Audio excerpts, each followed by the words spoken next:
बिस्मिल्लाहिर्रहमानिर्रहीम अस्सलाम वालेकुम। आज की इस वीडियो में हम आर्टिकल 3 से लेकर आर्टिकल 10 तक जो है कवर करेंगे कानून शहादत ऑर्डर के। Article 3 Who may testify? All persons shall be competent to testify unless the court consider that they are prevented from understanding the question put to them or from giving rational answer to those questions by tender years, extreme old age, disease, whether of a body or mind, or any other cause of the same kind. ये article हमें ये बताता है कि कौन से लोग जो हैं वो गवाही दे सकते हैं। इसमें ये बताया गया कि तमाम लोग जो हैं वो क्या कर सकते हैं, गवाही दे सकते हैं। कॉम्पिटेंसी ऑफ विटनेस कौन चेक करती है? कोर्ट ही चेक करती है। अगर कोई भी शख्स जो है वो चाहे टेंडर एज में हो या फिर बच्चा हो, यानी यहाँ पे बूढ़ा हो, औरत हो, चाहे उस शख्स को कोई बीमारी हो बॉडी की या माइंड की, शर्त ये रख दी गई है कि अगर वो बच्चा बूढ़ा बीमार जो है, कोई भी शख्स, ठीक है, कोई भी शख्स, एनी पर्सन, अगर वो सवाल को समझे और उसका रैशनल आंसर दे तो क्या है, कॉम्पिटेंट विटनेस है। Provided that a person shall not be competent to testify if he has been convicted by a court for perjury or giving false evidence. अगर कोई भी शख्स जिसने झूठी गवाही दी हो और उसे सज़ा भी मिल गई हो तो ऐसा शख्स जो है वो कॉम्पिटेंट विटनेस नहीं है। Provided further that the provision of the first proviso shall not apply to a person about the whom the court is satisfied that he has been dependent thereafter and mended his way. First proviso की जो provision है वो applicable नहीं होगी ऐसे शख्स पर जिससे कोर्ट जो है वो सेटिस्फाई हो जाती है कि that he has repented thereafter and mended his way, तो ऐसे शख्स पर वो प्रोविज़न एप्लीकेबल नहीं होगी। Provided further that the court shall determine the competency of a witness in accordance with the qualification prescribed by injunctions of Islam as laid down in the Holy Quran and Sunnah for a witness, and where such witness is not forthcoming, the court may take the evidence of a witness who may be available. Court जो है वो determine करती है competency of witness. कैसे determine करेगी? वो Islamic injunction के मुताबिक, कुरान और सुन्नत के मुताबिक अकॉर्डिंगली होनी चाहिए, ठीक है। और अगर ऐसा कोई पर्सन नहीं मिलता, ठीक है, तो फिर क्या करेगी? If such witness is not available the court may check the evidence of a witness who may be available. ऐसे पर्सन की गवाही ले ली जाएगी जो एट अ टाइम जो है अवेलेबल होगा, उसकी गवाही ले ली जाएगी। एक्सप्लेनेशन क्या कहती है? Explanation: A lunatic is not a incompetent to testify unless he is prevented by his lunacy from understanding the question put to him and giving rational answer to them. एक लॉन्टिक person जो है, पागल person जो है, वो incompetent नहीं है testify के लिए जब तक कि वो क्वेश्चन को समझे और उसका रैशनल आंसर ना दे, तब तक वो क्या है, इनकम्पिटेंट नहीं है। उसकी गवाही तब उसकी गवाही ली जा सकती है जब वो उस क्वेश्चन को समझ ले और उसका जवाब दे, तो वो इनकम्पिटेंट नहीं है।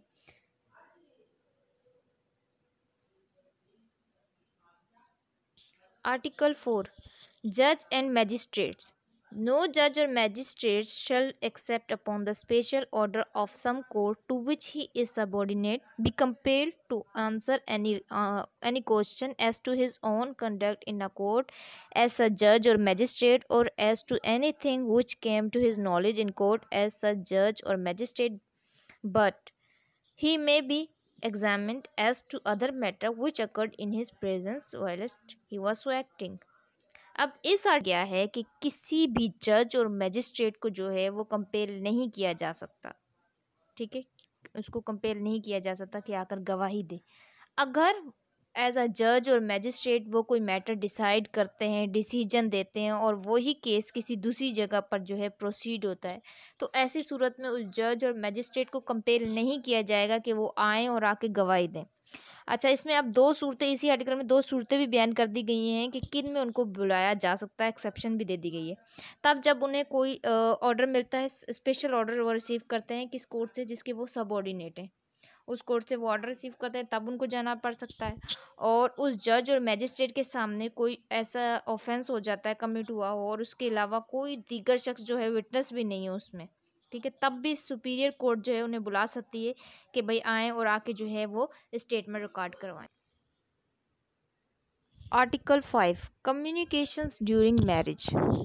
No person who is or has been married shall be compelled to disclose any communication made to him during marriage by any person to whom he is or has been married, nor shall he be permitted to disclose any such communication unless the person who made it, his representative in interest, consent, except in suit between married persons or proceeding in which one married person is prosecuted for any crime committed against the other.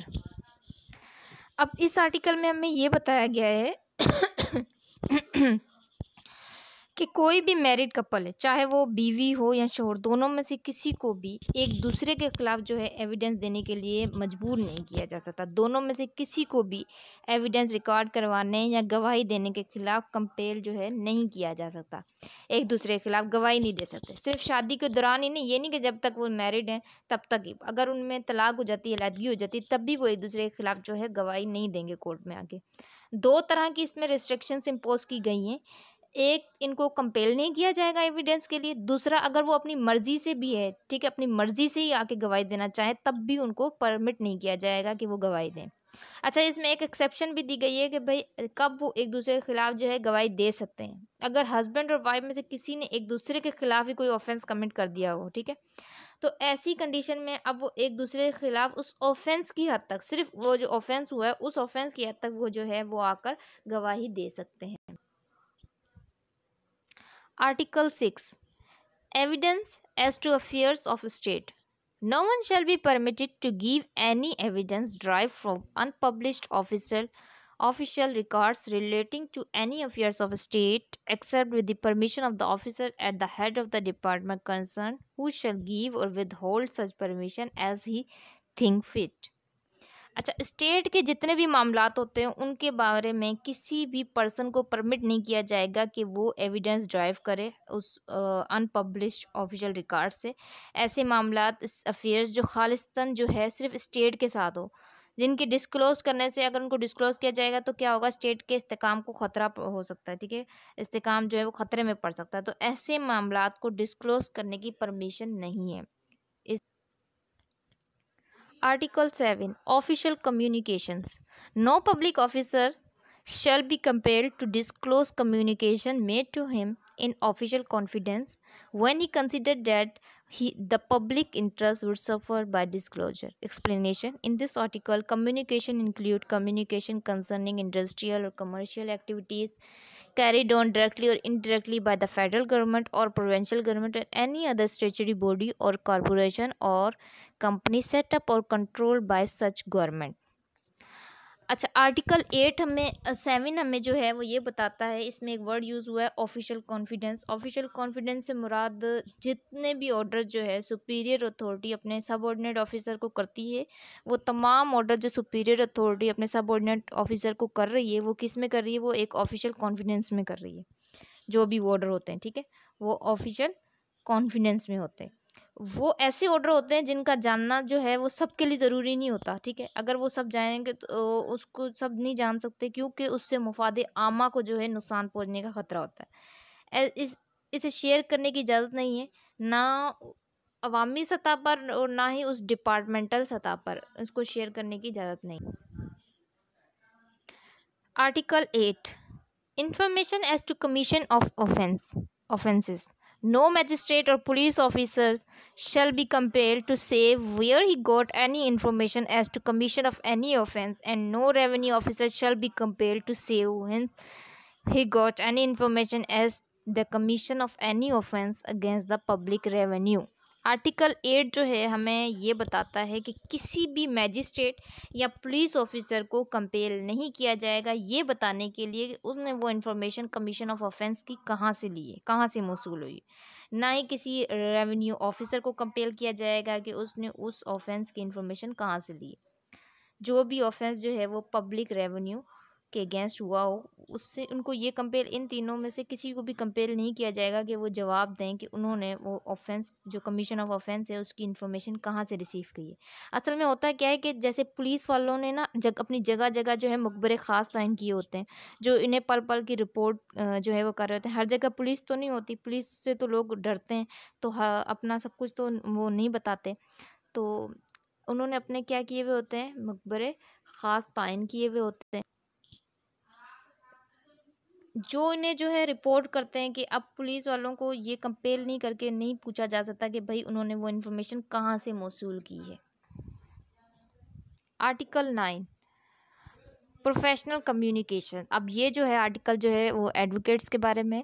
No advocate shall at any time be permitted unless with his client's express consent to disclose any communication made to him in the course and for the purpose of his employment as such advocate by or on behalf of his client, or to state the content or condition of any document with which he has become acquainted in the course and for the purpose of his professional employment, or to disclose any advice given by him to his client in the course and for the purpose of such employment।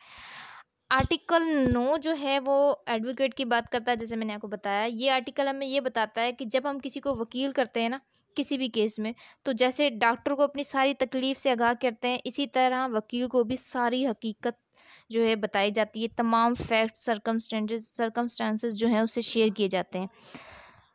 वो client जो है वो खुद करता है या उसके behalf पर जो है कोई भी शख्स आकर जो है उसे सारी हकीकत बताता है। डॉक्यूमेंट्स वगैरह शेयर किए जाते हैं। उस वकील को ऐसी सूरत में उस वकील को भी पाबंद कर दिया गया। अब उसको तो सारी हकीकत पता चल गई है ना, तो अब उस ऐसी सूरत में उस वकील को भी क्या कर दिया गया है, पाबंद कर दिया गया है कि जो भी फैक्ट उसे पता चले हैं वो उसे डिस्क्लोज नहीं कर सकता।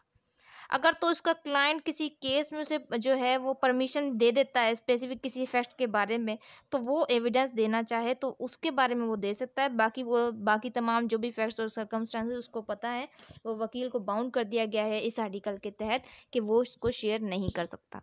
Provided that nothing in this article shall protect from disclosure. Number 1, any such communication made in furtherance of any illegal purpose or any fact observed by any advocate in the course of his employment as such showing that any crime or fraud has been committed since the commencement of his employment, whether the intention of such advocate was or was not directed to such fact by or on behalf of his client। अब इसमें provision हमारे पास proviso क्या कहता है, ये कहता है कि या इसमें ये बताया गया है प्रोविज़ो में हमारे पास कि कब जो है वकील जो है वो डिस्क्लोज़ कर सकता है। ठीक है, नंबर 1 ये बताया गया है कि अगर क्लाइंट जो है उस वकील को किसी इलीगल पर्पस में जो है हायर करना चाहे तो फिर भी वकील क्या कर सकता है, उसको डिस्क्लोज कर सकता है। दूसरा ये कि अगर क्लाइंट कोई वकील करता है, ठीक है, जब वो वकील करता है तब उसे वो फैक्ट्स कुछ और बताता है और बाद में वो फैक्ट्स में क्या कर देता है, रद्दोबदल कर देता है, यानी फ्रॉड कर देता है, फ्रॉड करता है और वकील को पता लग जाता है, ठीक है, उस फ्रॉड का, तब भी वो जो वकील है वो उसको डिस्क्लोज जो है वो कर सकता है। Now article 10 Article 9 to apply to interpreters, etc. The provision of Article 9 shall apply to interpreters and the clerk or servants of advocate. अब जो प्रोविज़न हमने पीछे आर्टिकल 9 के पढ़े हैं वो ही अप्लाई होंगे इस सेक्शन पर भी। किस किस पर, इंटरप्रेटर पर। जो इंटरप्रेटर कौन होता है, जो कोर्ट की लैंग्वेज में जो है ट्रांसफ़र करता है किसी भी डॉक्यूमेंट को, ठीक है, और क्लर्क पर भी अप्लाई होगा और सर्वेंट को भी, जो एडवोकेट का सर्वेंट होगा उसको भी ये बाउंड करता है ये वाला आर्टिकल कि वो डिस्क्लोज़ ना करे किसी भी किस्म की जो इन्फॉर्मेशन और कंटेंट जो है वो उसकी नॉलेज में है वो उसको क्या ना करे, डिस्क्लोज़ ना करे। ये आर्टिकल उसे बाउंड करता है।